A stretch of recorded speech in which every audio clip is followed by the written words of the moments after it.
আলুর বস্তা থেকে ৩৬ কোটি টাকার নিষিদ্ধ ইয়াবা ট্যাবলেট উদ্ধার কাছাড়ে। এ যাবৎকালে নেশা বিরোধী অভিযানে বৃহৎ সাফল্য কাছাড় পুলিশের। কাছাড়ে পুলিশ সুপার নোমাল মাহাতার সফল অভিযান। কাছাড়ে বাজেয়াপ্ত বৃহৎ পরিমাণ নেশা জাতীয় সামগ্রী। সালচা প্রায় ১,২০,০০০ ইয়াবা ট্যাবলেট সহ আটক এক সরবরাহকারী। আলু বোঝাই দুটি গাড়ি থেকে বাজেয়াপ্ত করা হয়েছে এই বৃহৎ পরিমাণ ইয়াবা ট্যাবলেট। আরো একবার জানাচ্ছি দর্শকদের, কাছাড় থেকে একটি চাঞ্চল্যকর খবর। আলুর বস্তা থেকে ৩৬ কোটি টাকার ইয়াবা ট্যাবলেট উদ্ধার করা হয়েছে। এ যাবৎকালে নেশা বিরোধী অভিযানে বৃহৎ সাফল্য লাভ করেছে কাছাড় পুলিশ। কাছাড়ের পুলিশ সুপার নোমাল মাহাতোর সফল অভিযান। কাছাড়ে বাজেয়াপ্ত বৃহৎ পরিমাণ নেশা জাতীয় সামগ্রী।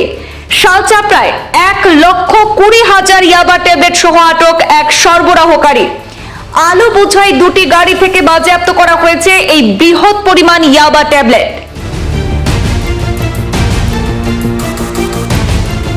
আজ গোপন সূত্রে খবরের ভিত্তিতে সালচা প্রায় ড্রাগস বিরোধী অভিযানে সাফল্য লাভ করল কাছাড় পুলিশ।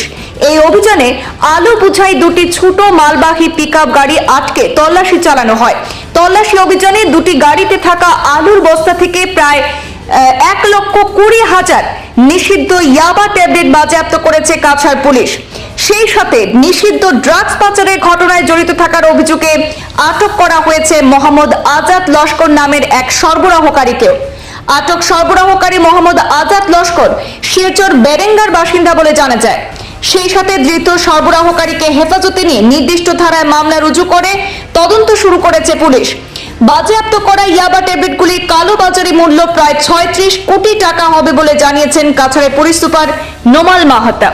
আজকের এই ড্রাগস বিরোধী অভিযান নিয়ে সাংবাদিক সম্মেলনে বিস্তারিত জানিয়েছেন কাছাড়ের পুলিশ সুপার।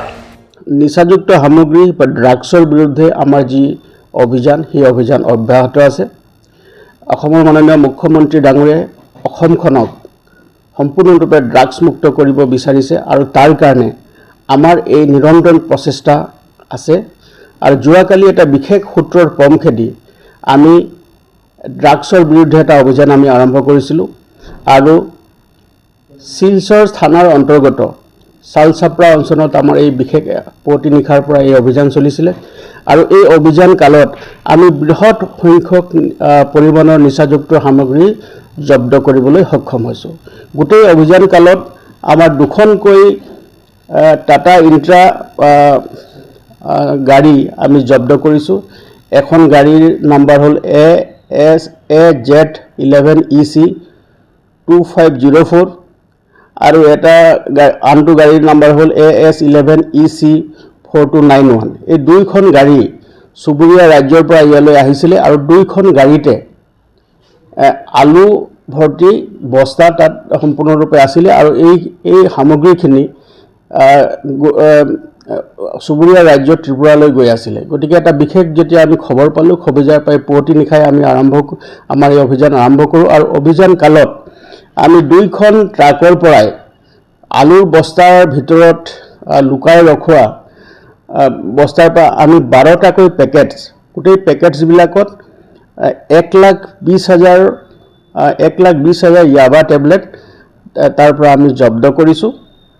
আৰু এই যি আমি নিচাযুক্ত সামগ্ৰী জব্দ কৰিছোঁ তাৰ লগত সম্পৰ্কিত যিজন মূল ব্যক্তি মোহাম্মদ আজাদ লস্কৰ, 20 বছৰ, ছান অফ ৰমজান আলী লস্কৰ, বেৰেঙা শিলচৰ, তেওঁক আমি এৰেষ্ট কৰিছোঁ। বৰ্তমান তেওঁক আমি সোধপোছ কৰি আছোঁ আৰু এই অভিযানটো বৰ্তমানো আমাৰ সেই অঞ্চলত অব্যাহত আছে। আৰু এই যি পৰিমাণৰ যি নিচাযুক্ত সামগ্ৰী আমি জব্দ কৰিবলৈ সক্ষম হ'লোঁ, এই সামগ্ৰীসমূহ চুবুৰীয়া ৰাজ্যৰ পৰা আহি আমাৰ জিলাৰ মাধ্যমেদি আন এখন চুবুৰীয়া ৰাজ্যলৈ লৈ যোৱাৰ পৰিকল্পনা আছিলে।